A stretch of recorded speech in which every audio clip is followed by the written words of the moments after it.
Everyone, আসসালামু আলাইকুম। কেমন আছেন সবাই? আশা করি সবাই ভালো আছেন। আল্লাহর রহমতে আমরা সবাই ভালো আছি। তো আজকে আমার দুপুরের মেনু আপনাদেরকে দেখাচ্ছি। দেখুন, এখানে আজকে আমি রান্না করেছি, এটা হচ্ছে হুঁপা ভাজা। আর কী কী রান্না করছি আপনাদেরকে দেখাচ্ছি।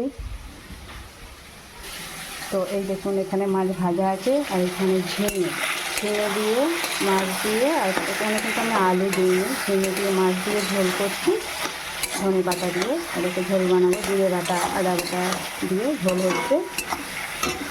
পোস্ত দিয়ে কুমড়ো শাক ভাজা,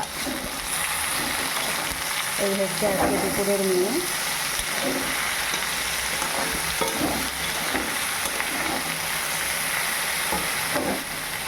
তো এখন বাজে 9:40। সামাদ এই ঘুম থেকে উঠেছে, আপনাদের দেখাচ্ছি। এই এখন ঘুম থেকে উঠেছে, এখনো ব্রাশ করেনি। দেখা দেখা ব্রাশ করবি চ।